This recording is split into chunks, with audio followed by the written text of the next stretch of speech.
If you're a man over 50, I want you to stop what you're doing and listen closely. What if I told you that the difference between life and a sudden, catastrophic heart attack could come down to just 10 seconds? There's a hidden enemy that millions of men face in the terrifying opening moments of a heart attack: helplessness. It's the deadly silence between the first symptom and the arrival of help.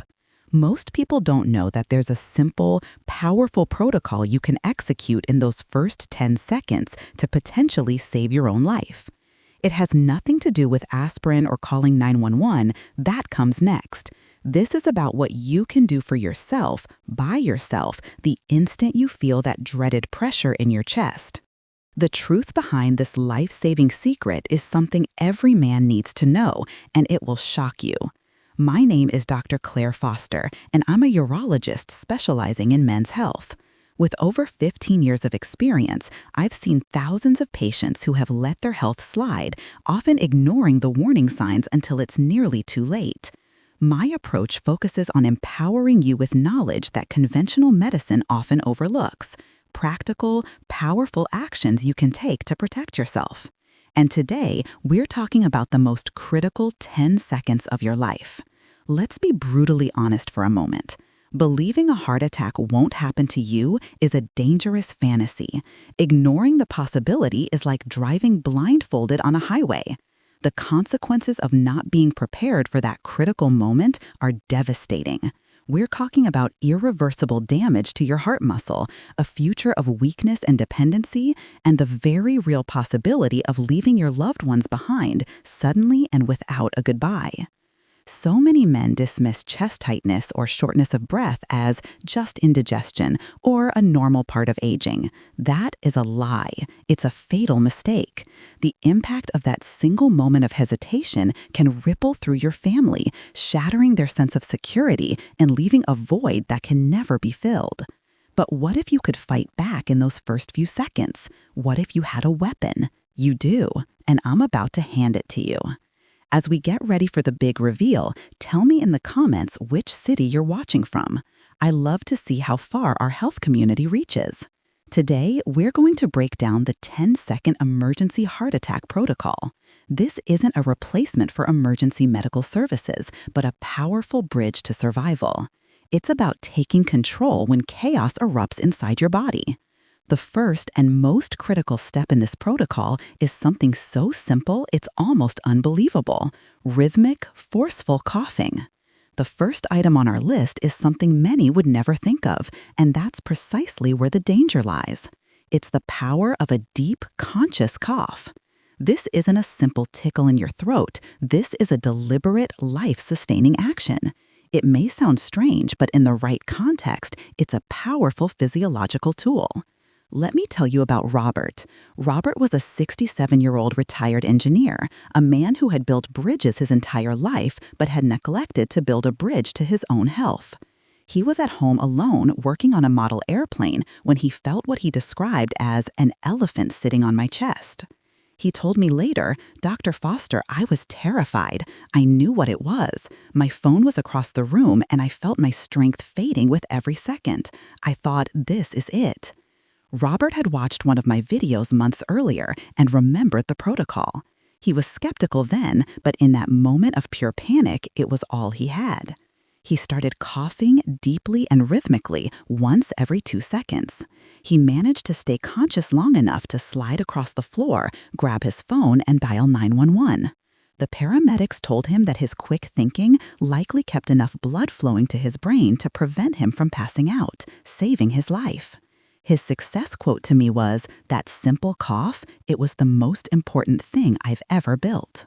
So, why does this work? Let's get into the simplified science. When a heart attack begins, it's often due to a blockage that disrupts your heart's normal rhythm. This can cause your blood pressure to drop suddenly, leading to a loss of consciousness before you can even call for help. The science is clear on this. Maintaining blood flow is everything. Think of your chest cavity as a pump. A deep, forceful cough dramatically increases the pressure inside your chest. It's basically as if you're manually squeezing your heart from the outside, forcing blood to continue its journey to your brain. This simple action can be the difference between staying conscious and alert versus blacking out and losing those precious minutes before help arrives. Here is the practical application protocol. The moment you feel the undeniable symptoms of a heart attack, crushing chest pain, pain radiating down your arm, shortness of breath, and you are alone, immediately begin this sequence while moving to call 911. First, take a deep breath in. Second, execute a deep, forceful abdominal cough, the kind you'd use to clear something from your lungs. Third, repeat this pattern, one deep breath, one forceful cough, every 2 seconds. Continue this rhythm until you've reached a phone or until help arrives. Do not stop. This is your lifeline. And if you found that revealing, wait until you hear about our second item, as it affects the body in an even quieter but equally dangerous way. What worries you most today? Type 1 in the comments if it's the fear of a sudden health event like a heart attack, or 2 if it's the slow decline of energy and vitality. Your answer helps me create future content. The second critical component of this protocol is assuming the correct body position. The hidden danger here is panic. When a heart attack strikes, the instinct is to stand up and pace or to lie down flat. Both of these can be the wrong choice. Your body position in these seconds is absolutely crucial. I had a patient, a 72-year-old former teacher named David, who experienced this. He was reading in his favorite armchair when the pain hit. It was like a vice grip, he said. His first instinct was to jump up, to try and walk it off, but he remembered our conversation about body positioning. Instead of panicking, he immediately lowered himself to the floor. He didn't lie flat, he sat down, leaning his back against the armchair with his knees bent. He then initiated the rhythmic coughing protocol. He told me, I felt dizzy, like the world was about to go dark, but as soon as I sat down and bent my knees, the dizziness lessened just enough. It gave me the clarity I needed to start the coughing and call my wife. His wife, a nurse, confirmed that his position likely eased the strain on his heart. His measurable transformation was going from a state of overwhelming panic to one of focused action. His success quote was, "I didn't let the panic win. I followed the steps, and that's why I'm still here to teach my grandkids." The simplified scientific explanation is all about gravity and blood flow. Think of your heart as a struggling engine. When you stand up, it has to work much harder to pump blood upward to your brain against gravity. When you lie down completely flat, you can increase the volume of blood returning to the heart too quickly, potentially putting more strain on it. The science is clear. The optimal position is a seated or semi-reclined position with your knees bent. It's basically as if you're creating a gentle slope for your blood to travel. This position reduces the heart's workload, making it easier to maintain circulation to your vital organs, especially your brain. It's a small adjustment that has a powerful impact. Recent studies from leading cardiology institutes confirm that reducing cardiac workload in the initial moments of an ischemic event is a key factor in improving outcomes. Here's your practical application protocol for positioning. As soon as you recognize the symptoms, do not stand and do not lie flat. Immediately lower yourself to the floor into a seated position. Lean your back against a wall or a sturdy piece of furniture. Bend your knees up towards your chest. This is the optimal position to reduce the strain on your heart. From this stable position, you can then begin the rhythmic coughing protocol we just discussed. This combination is your 1-2 punch against the initial chaos of a heart attack. And if you think this is a game changer, you absolutely must understand our third and final element, because it addresses the one thing that can derail everything else.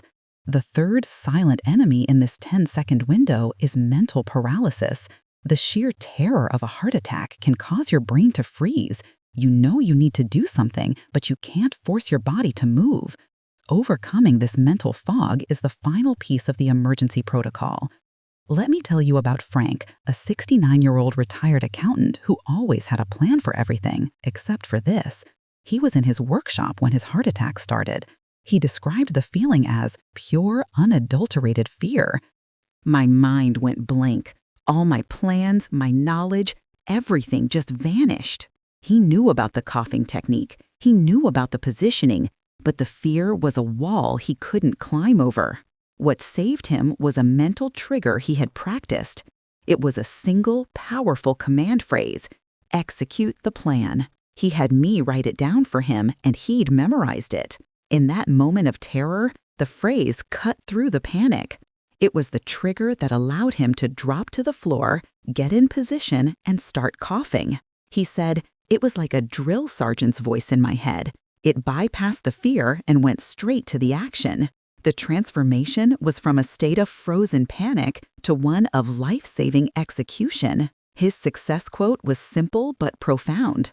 "My body was failing, but my mind saved me." The science behind this is fascinating. What most people don't know is that in moments of extreme fear, your prefrontal cortex, the logical, decision-making part of your brain, can essentially go offline. The amygdala, your brain's fear center, takes over, triggering a freeze response. It's a primal survival instinct. But here's where things get interesting. By preloading a simple, action-oriented command, you create a neurological shortcut. Think of it like a fire alarm. The loud, simple noise cuts through everything and forces a specific action. A command phrase like execute the plan or action now does the same thing for your brain, bypassing the emotional panic and activating the procedural memory you've built. Here is the final practical application protocol. This is something you must do now, long before you ever need it. Choose a short, powerful command phrase. It could be engage protocol, fight back, or simply action now. Say it out loud. Write it down. Associate that phrase with the actions of getting into position and starting the rhythmic coughing. Practice it in your mind. Walk through the steps mentally while repeating your command phrase. This isn't just a mental trick. It's a neurological safety switch. It's the key that will unlock your ability to act in those critical 10 seconds when your mind is screaming in terror. So, to recap, the 3 silent villains in the first 10 seconds of a heart attack are helplessness, panic, and mental paralysis. And your powerful life-saving protocol is this. Number 1, immediately begin deep rhythmic coughing to manually pump your heart. Number 2, simultaneously get into a seated position on the floor with your knees bent to reduce the strain on your heart. And number 3, use a pre-planned command phrase to cut through the fear and initiate action. Change is possible, and with this knowledge, you are no longer helpless. Your body hasn't forgotten how to be healthy. It hasn't forgotten how to fight. It just needs your command. You now possess a powerful tool, a protocol that can turn the most terrifying 10 seconds of your life into a bridge to survival. It's about reclaiming your power in a moment of utter chaos. You are not a victim of your biology. You are the commander of it. This knowledge is your strength. If this information was valuable to you, please hit the like button so YouTube will show it to more men who need it. And don't forget to leave a comment. I personally read as many as I can. Share this video with a friend or family member who you know will benefit. And of course, subscribe to the channel so you don't miss any health guides. And one last thing, a personal request. I recorded this video wearing a mask. It was really important for me to know if the sound quality was good and if you could understand me perfectly. Please leave a quick comment about it. Your feedback is crucial for me to keep improving. A big hug, and I'll see you in the next video.